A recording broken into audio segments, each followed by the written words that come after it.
Prepare for a rude awakening.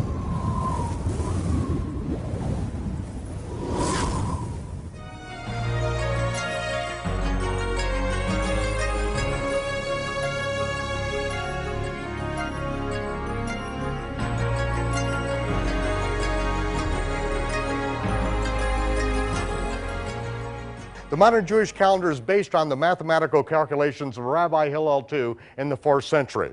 With Israel being scattered over 3 continents, it was no longer practical or even possible to keep God's reckoning of time as it was kept for centuries. And so he came up with calculations to determine when the feast were so that all of God's people could keep the feast on the same day.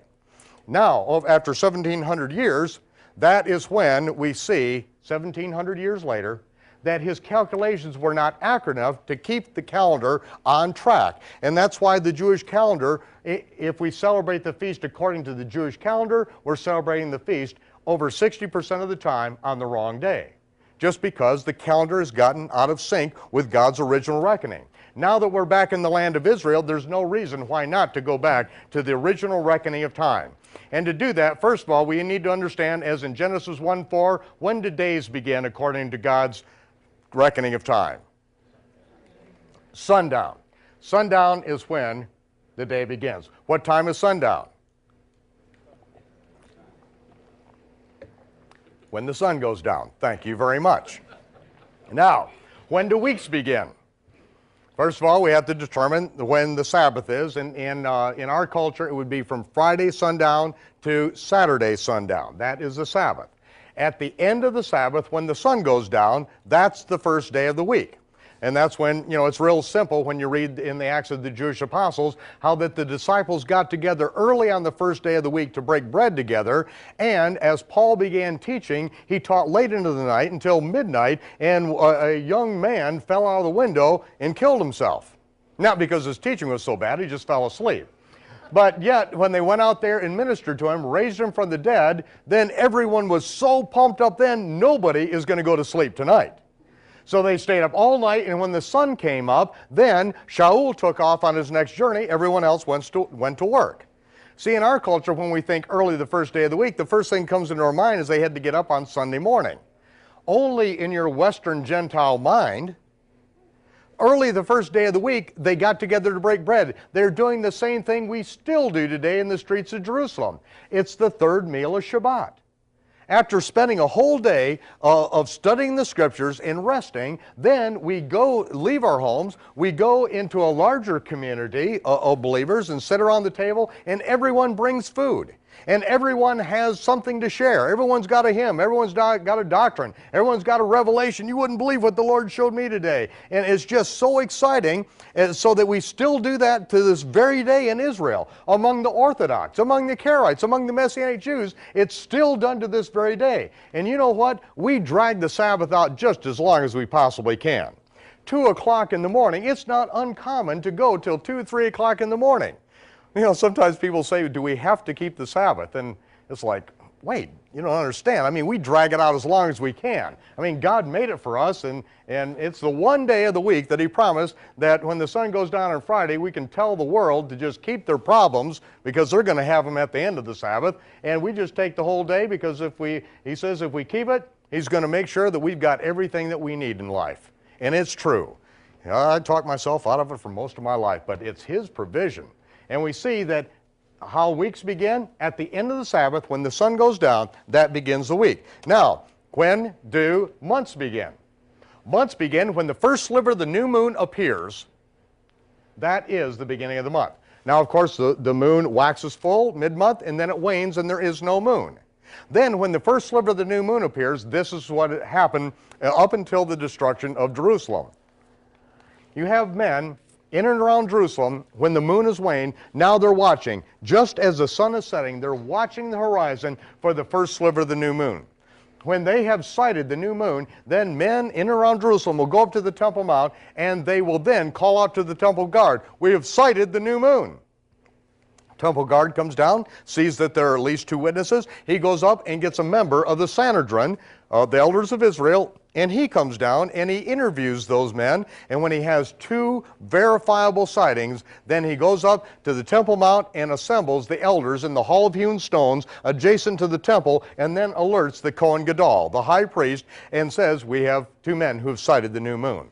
The high priest stands up on top of the Temple Mount, all the way up on the Temple Mount, and he calls out to those 2 witnesses, come up hither, come up here. And those 2 witnesses ascend up onto the Temple Mount, appear before the elders and the high priest, giving their sighting of the new moon, and just as soon as both of them give the concurring witness, the high priest says, sound the trumpets! And the trumpets blast on the Temple Mount. Then down the Tyropoeon Valley, up on Mount Zion, they have the wood stacked, they put the torch to the fire, and a pillar of fire and a cloud of smoke goes up into the air, and then to Bet Kara and out to Tekoa, and all of the mountaintops throughout the land of Israel. That's where the sentries, the watchmen, are watching. And when they see it off in the distance, they see that fire and that pillars of smoke, then they take the torch, they put it to the wood, and that pillar of fire goes up, they blow the shofar, and within an hour, the entire land of Israel knows it is Rosh Chodesh. It is the sanctification of the new moon. It is the first day of the new month. It's a lot more interesting than looking at our watch and saying, well, I guess it's the first again.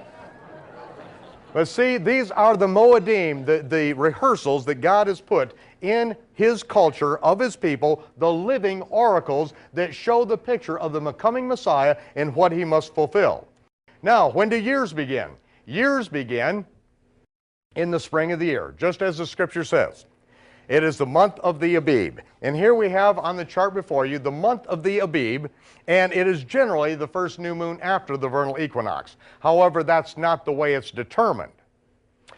After the 12th month of the year, and right now we are in the 12th month of the year according to the corrected biblical Hebrew calendar, then when the first sliver of the new moon appears, what we do is we go out into the barley fields in the land of Israel and we inspect the barley. Because we know that if this is the month of the Abib, that as early as 15 days later, we are going to perform the first fruits sheaf gathering and that first fruits wave offering on the first day after the weekly Sabbath during the Feast of Unleavened Bread. And so to do that, the barley must be Abib, which is in reference to a level of maturity of the barley harvest. Now, if the barley is not Abib, if it's not mature, and how we tell is we take some barley and we put it in the fire. And when the fire then singes that barley, if the barley is not Abib, all of the seed heads will just be vaporized. There will be nothing left. But if you put it in the fire and then it leaches out all of the moisture and you could actually take that grain and grind it, then the barley is Abib. So we see that when the first sliver of the new moon after the 12th month appears, if it is Abib, then it's the month of the Abib. If not, it is Adar Bet, and I will show you that in just a few moments as far as on your chart and how you understand that. Now you see that that corresponds with the Gregorian, or as I affectionately call it, the pagan dates of March and April, which are named after other gods. Iyar corresponds with April, May, approximately, Sawan, May, and June. Now we come to, of course, we already discussed when millenniums begin, in the year 1 through the year 1000. So all millenniums change on the years 0001. And now we come to the 4th month. You notice the name of the 4th month. Can anyone pronounce that for me? Tammuz. Tammuz. Right on the biblical Hebrew calendar, we have the month of Tammuz. That's what it is on the Jewish calendar. Does anyone know anything about Tammuz? We read about Tammuz in Ezekiel 8. It talks about the the women weeping for Tammuz.